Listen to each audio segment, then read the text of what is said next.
What is going on, guys? Carter here with Edged Mindset. I've been carrying around this Divo chaser for the last couple of days and decided to do a full-fledged video on this knife. I did do an unboxing on this some time ago, and I debated if I was going to do a full review. You know, these are always tricky because this knife is not currently available. Now, that doesn't mean it's never going to be available. It doesn't mean you can't find it on the secondary market. I'm sure Divo will do a second run of these, whether it's just a full-on second run or maybe a 1.5 or version 2.0, who knows? But as of right now, this is not a readily available knife. Now, I was poking around a couple weeks ago, and I did come across a retailer that had a version of this, you know, a colorway of this particular knife still in stock. And I racked my brain and I tried to remember who that retailer was for this video, and I just can't do it. So the point of that little tidbit is, it is possible if you do some Google foo and you really hunt around, you might be able to find this at a retailer, because I really, really like this knife. However, I don't think it's for everybody. Some of you may recall I just did a video on the Divo Tallboy, which arguably I said on paper, all the specs, it's an amazing knife. I should absolutely love it. I don't know, there's something about the design, it didn't click with me. That's not the case here. I think this is a very capable, smaller-ish knife, and I really, really like it. Let's do some specs so you know what I'm talking about here.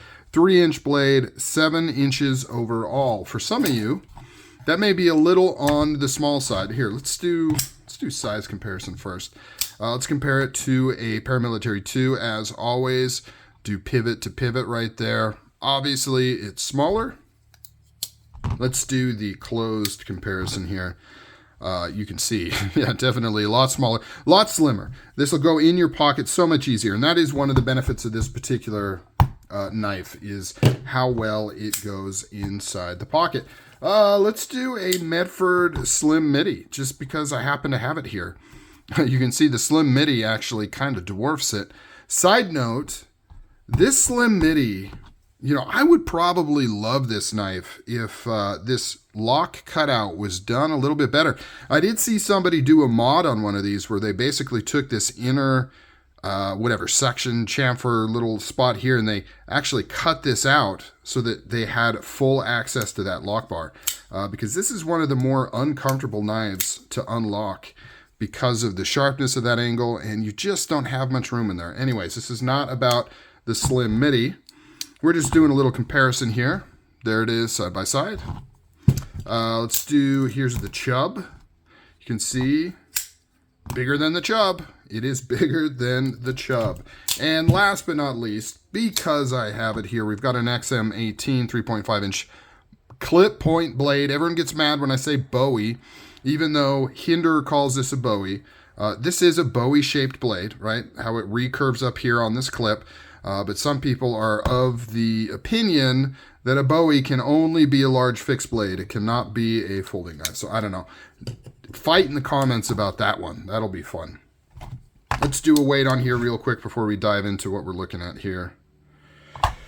Okay, 3.3 ounces. So, man, this thing carries like a dream. It fits in the pocket so well. So, this is coming from Divo Knives. One of the members, or one of the owners of Divo Knives, is Kevin over at Lefty EDC. Really cool dude. I love watching his stuff. Something about his voice.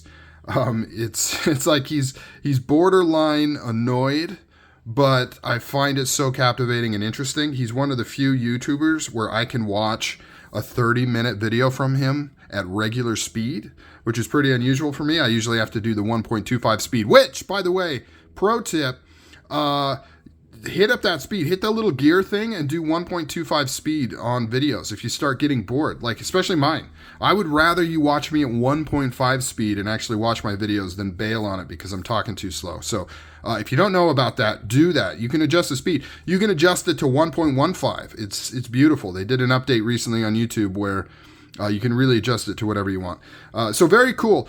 Kevin knows what he's talking about, right? He is a knife user. He likes his smaller knives because they're carryable and very functional and usable. We've got a hollow grind on this S90V steel blade here. Very thin behind the edge.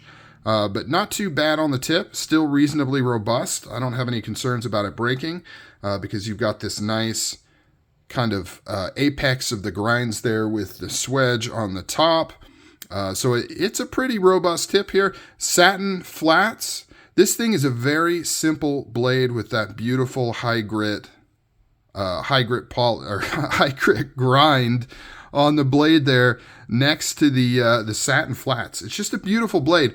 And something about this design, it's just off kilter enough to be interesting, right? It kind of, for the most part, it's a pretty simple standard design, but it does some things that kind of catch your eye where you almost feel like, I'm trying to choose my words here, where it almost feels like it's not well thought out per se, like it's a little off kilter, but it adds a lot of interesting design language to it, and I really, really like that. Speaking of design language, absolutely love how it has the blank pivot over here on this side, which matches down here. Those are the two connection points for the scales, and you can see same thing on this side, but here you have the actual screw to remove this pivot collar here. Titanium scales with a really nice mill pattern on here. It's grippy, but not overly grippy. One of the things that I really, really like about Lefty EDC and his designs, and well, Divo knives. I'm going to say Divo knives. I point out Kevin because he's the one I follow and I talk to, but he's only one half of Divo knives. So, you know, I don't want to shortchange the other owner there. One thing I really love about the designs of Divo knives is they give you so much space on the cutout here. Speaking of the slim midi, you know, it's the exact opposite of what we have here, where it's actually cramped and a little uncomfortable to unlock this knife. This one, you have so much space to get your thumb in here and depress this lock bar here, which by the way is a steel inset lock bar. You can see it's milled in there and it's pocketed so that the steel just sits inside there. Very, very nice. Completely secure, running on bearings. The only negative is, you know, one of the only negatives with this knife is it's flipper only, and I guess it's only a negative if that bothers you. Look how high this flipper is though. The action on this thing is amazing. I really like how this flipper doesn't stick out the back. I was going to see if I had an example here. Doesn't stick out the back like some flippers, you know, like a flippered hinderer, how it just has this wing sticking out of the back. And I don't mean visually. I mean, it gets in the way. It gets caught on things when you're putting it in your pocket. I know I'm using the non-flipper example here. Just imagine a flipper sticking out the back. It gets caught in things. It gets snagged on things. Takes up space in your pocket. I really like how this is so high and then so kind of compact inside there. It creates a really, really nice action. Now, I will point out, you know, one of the oddish things with this knife is if you are down here in this finger choil, you're getting about, you know, a 3.5 finger grip on here. So not a full finger grip. If you come up here, you can get a full 4 finger grip, but this is a little awkward, right? It's not really a finger choil. But why is that there? Well, it has to do with that flipper. To get this flipper so high, you have to have that space. If this was down lower here, then the flipper would be up here, and then you could have like a higher finger choil. But because we want, right, because we want this high embedded flipper, you can see how it comes around, and the top of the flipper is all the way down here.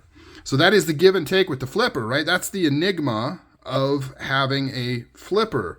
The higher up the flipper is, the better the action, the more leverage you have against that pivot. But conversely, the lower it's going to be down here. And so, for example, on this hinder, in order to get it high enough, I really should have grabbed a flipper one, but it comes out right here. In order to get it high enough so that it was over the top of your finger, that means it's going to be a little bit on the lower side here. So to get it all high like this means that the flipper top is going to have to be down low, which kind of gets in the way of the grip, especially on a smaller knife. But I think this solves it quite well. This isn't too uncomfortable of a position for this knife.